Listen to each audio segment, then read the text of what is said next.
Hello दोस्तों, welcome है आपका हमारे यूट्यूब चैनल में। पेंशनर्स, कर्मचारियों और फैमिली पेंशनर्स के लिए आज की मैं दिन भर की 5 बड़ी अपडेट्स लेकर आया हूं, जिनमें पहली बड़ी अपडेट होने वाली है पेंशन और सिविल पेंशनर्स को क्या एडिशनल पेंशन 65 ईयर्स की एज में मिलने वाली है। बहुत बड़ा अपडेट आया है आपके लिए, बहुत ही काम का ये अपडेट है। साथ ही साथ दूसरा बड़ा अपडेट इसमें है ऐसे पेंशनर्स के लिए जो एनपीएस में रिटायरमेंट हुए हैं और उनको फिक्स्ड मेडिकल अलाउंसेस से रिलेटेड बड़ी अपडेट है, वो भी मैं अपडेट इसमें आपको देने वाला हूँ। तीसरा बड़ा अपडेट मैं देने वाला हूँ इसमें आपको कि एंट्री लेवल पे का एड्स अगर आपको नहीं मिला है तो कैसे मिलेगा, क्या करना है, क्या कार्रवाई करनी है, कैसे उसको अपडेट करना है, कौन सा फॉर्म फिल करना है जिसके ज़रिए आपको एंट्री लेवल पे का एड्स मिलेगा। साथ ही साथ डीए जनवरी 2024 पर भी एक बड़े अपडेट आ रही है। बहुत जगह कहा जा रहा है कि 4% मिलेगा, बहुत सारे लोग बोल रहे हैं कि 5% मिलेगा, इवन कई चैनल्स में तो 4.5 और 5.5% तक बताया जा रहा है। तो क्या असलियत है इसकी, ये भी मैं बताने वाला हूँ। एक और बड़ी खबर है, क्या डीए और डीआर जो है, जो अनाउंसमेंट है जनवरी 2024 की, उसको कोड ऑफ कंडक्ट के पहले यानी आचार संहिता के पहले लगने वाला है, मिलने वाला है, उसके बारे में भी नई अपडेट निकल कर आई है। और लास्ट जो खबर मैंने बता दी है कि एनपीएस के पेंशनर्स हैं उनको भी एफएमए यानी फिक्स्ड मेडिकल अलाउंसेस के रूप में पैसे मिलेंगे, कितने मिलेंगे और क्या करना है आपको, वो भी सारी चीज़ें इस वीडियो में जानेंगे। वीडियो थोड़ा सा लंबा हो जाएगा, लेकिन आप पूरा वीडियो ध्यान से देखिएगा। कई सारे अपडेट्स हैं इसमें, इंपॉर्टेंट अपडेट्स हैं आप सभी के लिए, इसलिए इस वीडियो को पूरा लास्ट तक देखिएगा। और अगर चैनल पर पहली बार आएँ तो चैनल को ज़रूर सब्सक्राइब कर लेगा। सब्सक्राइब करने के साथ साथ घंटे के निशान को यानी बेल आइकन को प्रेस करना बिल्कुल मत भूलिएगा, तभी आपके पास हमारी वीडियोस की लेटेस्ट नोटिफिकेशन आ पाएगी और आप हमारे वीडियोस को इसी तरीके से आपको हमारे वीडियोस को कंटिन्यू देख पाएंगे। आप हमारे चैनल पर पेंशनर्स, फैमिली पेंशनर्स और कर्मचारियों के वेलफेयर से रिलेटेड उनके नोटिफिकेशंस, उनके सर्कुलर्स और उनके जो भी प्रॉब्लम्स होती हैं उसका सोल्यूशन किया जाता है। आप कमेंट बॉक्स में भी पढ़ेंगे कि बहुत सारे पेंशनर्स हमको थैंक यू बोलते हैं, क्योंकि उनकी बहुत सारी प्रॉब्लम्स जो कमेंट करते हैं हम उनको रिप्लाई करते हैं और वो तो वहाँ पर जाकर जो कार्रवाई करते हैं उसके बाद उनको वो सारे एरियर्स हों, चाहे बेनिफिट्स हों, चाहे पेंशन हो, सब उनको टाइम पर मिल पाता है। चलिए देर न करके जल्दी से पहली बड़ी खबर की तरफ लेकर चलते हैं, जो कि आ रही है defence and civil pensioners will get additional pension after 65 years of age. ये बड़ा मुद्दा रहा है हमेशा से पेंशनर्स और फैमिली पेंशनर्स के लिए कि पेंशन में बढ़ोतरी जो है 65 साल से होनी चाहिए। जैसे कि आप सभी को पता है कि 7वें वेतन आयोग में पेंशन में बढ़ोतरी एक बड़ा इशू रहा है, क्योंकि पेंशन में बढ़ोतरी 80 ईयर्स के बाद ही 20% में बढ़ोतरी होती है, जैसे कि मैंने अपने प्रीवियस वीडियोस में भी कई बार बोला है। इसी के चलते एक बड़ी खबर निकल कर आ रही है, आप देख सकते हैं सामने स्क्रीन पर। A large number of pensioners are waiting for approval of Ministry of Finance for grant of additional pension from the age of 65 years. In this article, we will discuss the government initiatives on the issue. We have received a huge number of queries on social media. Many people are saying that they will get an additional pension in 65 years. How much truth is there in this? Let's know details here. तो आप देख सकते हैं ये मैंने एक अलग website से लिया है, वहाँ वेबसाइट्स पे सारी चीज़ें अपडेट होती हैं। आप भी यार वेबसाइट देखना चाहते हैं तो ex serviceman info club, EXM info club करके वेबसाइट है, वहाँ से जाके ये सारी चीज़ें देख सकते हैं। बहुत अच्छी वेबसाइट्स है, काफ़ी अच्छे इनिशिएटिव्स होते हैं वेलफेयर से रिलेटेड पेंशनर्स के।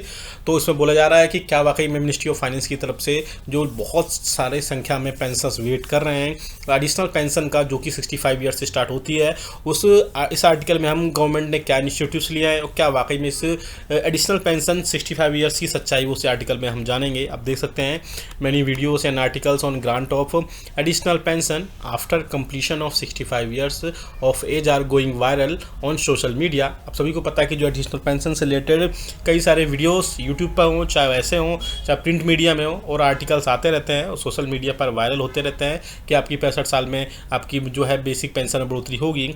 सम veterans have also shared such videos with me on WhatsApp. Those videos they are saying that additional pension will increase by 5% in 65 years, 10% in 70 years and 15% in 75 years।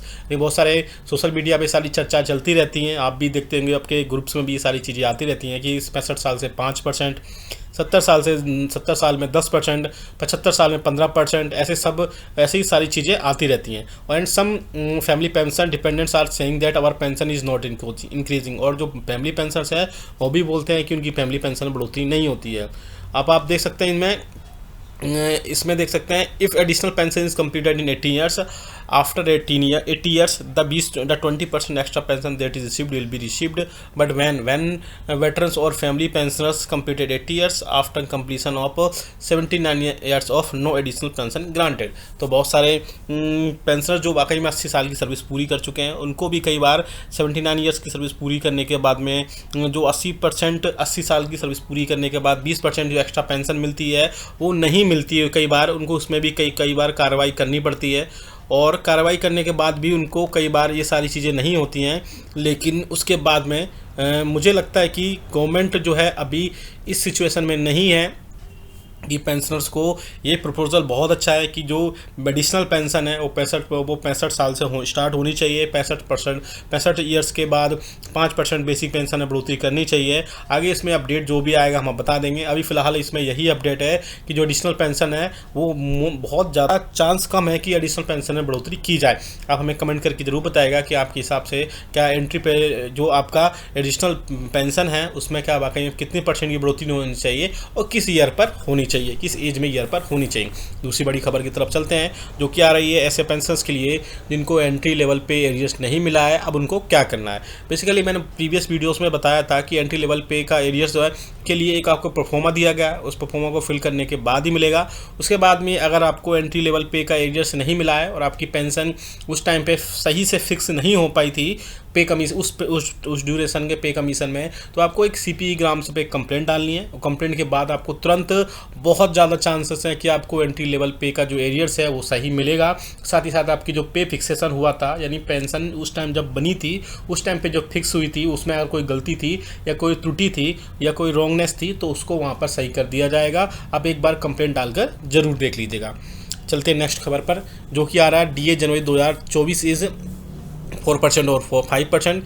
तो आपको जानकारी लेके बता दूं कि जो DA और DR होता है वो all India consumer price index के डेटा पर बेस्ड होता है, ना कि और जो दूसरे लोग बोलते हैं कई बार ऐसी चीज़ें होती हैं जिनको वीडियोस में आर्टिकल्स में उनको खुद नहीं पता होता कि आपका DA और DR कैसे तय होता है। वो सब न्यूज़ इधर से उधर कॉपी पेस्ट करते हैं, उनको नहीं पता होता। बेसिकली बता चुका हूँ आपको कि all India consumer price index का डेटा होता है, हर मंथ की लास्ट वर्किंग डे पर पब्लिश होता है और उसको DA कैलकुलेटर में पुटअप करने के बाद आपको ये सारी चीज़ें क्लियर होती हैं। तो जो लोग ये बोल रहे हैं कि आपको 4% मिलेगा, 5 मिलेगा, 4.5 मिलेगा या 5.5 मिलेगा, उसमें से करेक्ट न्यूज़ ये है कि आपको DA जनवरी 2024 4% मिलेगा, ये तय हो चुका है। इसका अनाउंस जो है कभी भी होगा। तो नेक्स्ट खबर उसी के आप देख सकते हैं स्क्रीन पर भी कि DA announces before code of conduct. तो हाँ, उसके बहुत ज़्यादा चांसेस हैं कि DA का अनाउंसमेंट कोड ऑफ कंडक्ट लगने से पहले, आचार संहिता लगने से पहले अनाउंसमेंट हो देखने को मिल सकती है। और भी कई चीज़ें हो सकती हैं, वो भी हम इसमें आगे के वीडियोस में कभी बात करेंगे कि कोड ऑफ कंडक्ट के बाद भी हो सकता है। लेकिन बहुत ज़्यादा चांसेस है कि आपको लंबा वेट नहीं करना पड़ेगा, जैसे हमेशा लंबा वेट करना पड़ता है पेंशनर्स को, कर्मचारियों की मार्च मंथ में होली के फेस्टिवल के आसपास का अनाउंसमेंट होती है। लेकिन इस बार चांसेस है कि 10 से 12 या उससे पहले या जब भी मार्च में कोड ऑफ कंडक्ट का अनाउंसमेंट होगा उससे पहले आपको जो है आपका DA और DR जनवरी 2024 जो कि 4% बढ़ोतरी हुई है उसकी अनाउंसमेंट देखने को मिल सकती है। नेक्स्ट बड़ी खबर की तरफ चलते हैं।